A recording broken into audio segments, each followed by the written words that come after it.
Hello, world and universe. Welcome to the Trevor Donald Experience. Manifest your truth. And if you're new to the channel, please hit that like and subscribe button.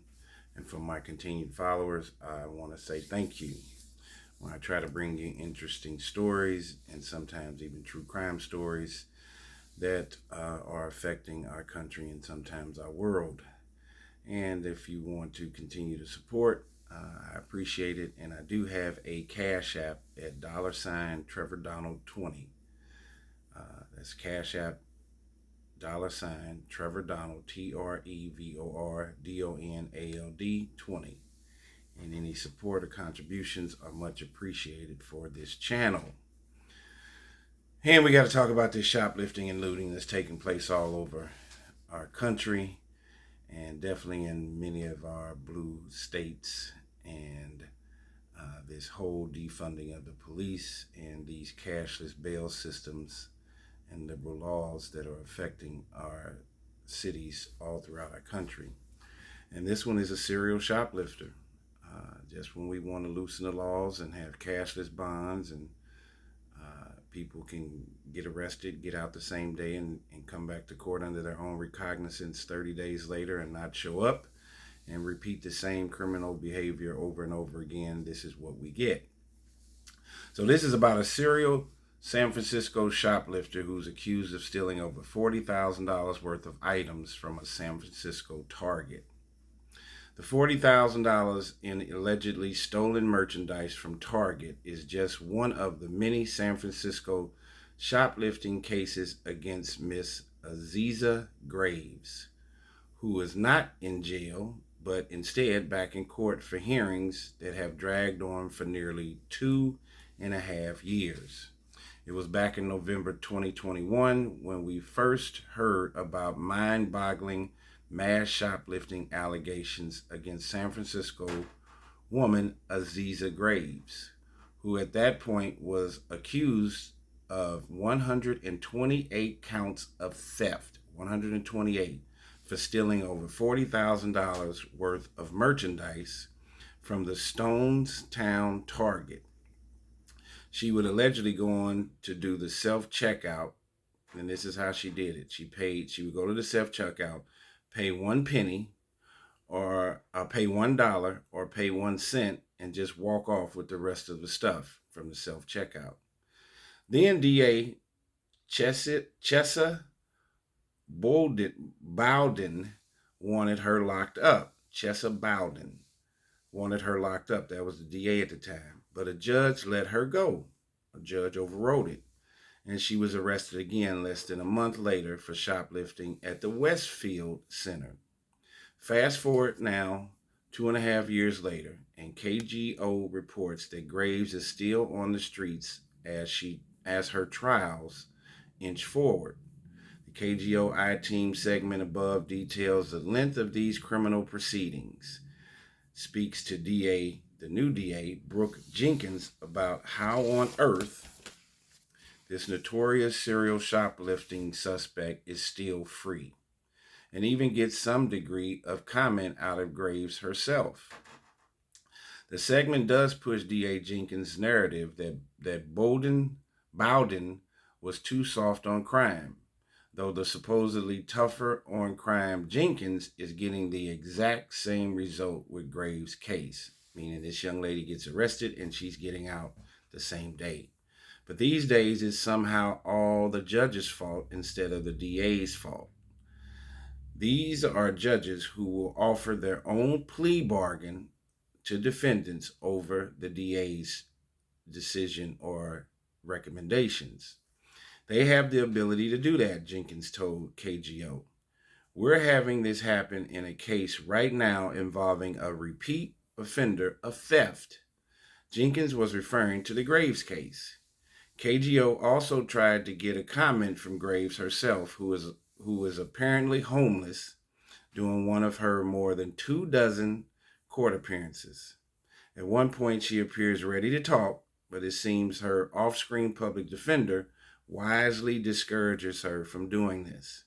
And she cuts it off, the interview, by saying, "I don't want to do this. This is stupid."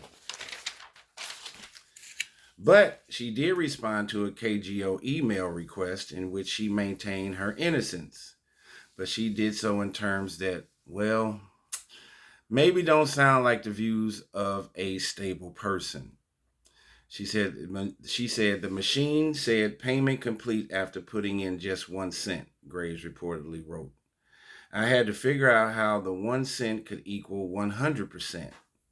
She also added the actual value of what we call a penny is 0.000001 credits or $100 million.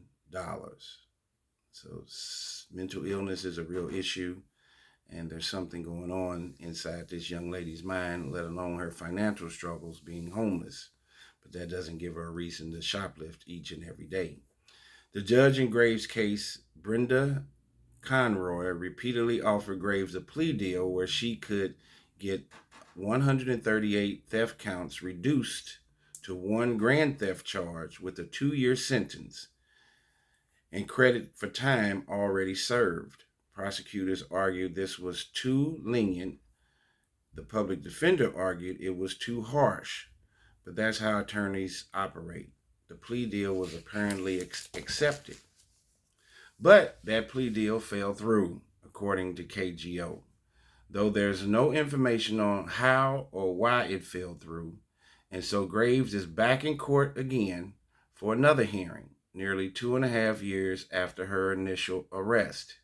And she has reportedly racked up many other shoplifting charges since. And at some point, America, we have to wake up with all of these liberal laws. We have swung the pendulum from being too stringent on our laws and freedoms of America and restrictions and arresting people for minor infractions, even not paying court fines, arresting folks, which I don't agree with. It's a violation of their 14th Amendment. But now we won't do anything. And you have places like California and definitely LA County with a cashless bail system. Oakland and San Francisco created a system of defunding the police, and now Oakland and San Francisco are being decimated with looting, shoplifting, property damage, gun violence, as if they are a third world country. Chicago, down at the Magnificent Mile, has a heavy preponderance of shoplifting and looting. They have a 50% commercial vacancy rate right now due to all of the shenanigans that are going on in Chicago, along with that migrant sanctuary issue that's decimating the city.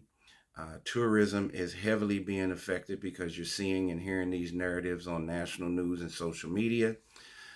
New York has a bail reform system where people are repeatedly committing shoplifting and looting crimes. You had one a few weeks ago where 3 individuals went into a Gucci store in broad daylight in the middle of it in 12 o'clock noon and stole over $40,000 worth of merchandise.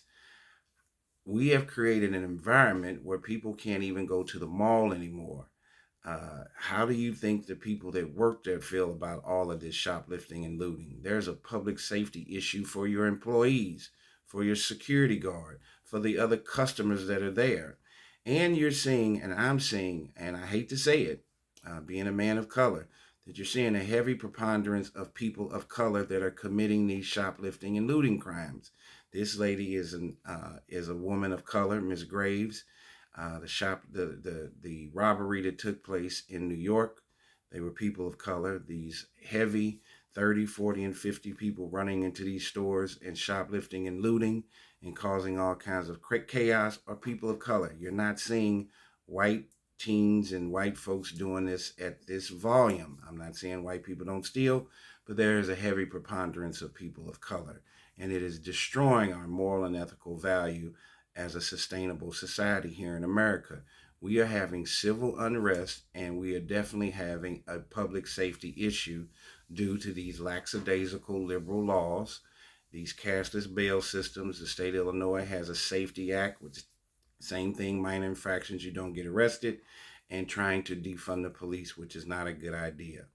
Tell me what you think of this serial shoplifter out of San Francisco.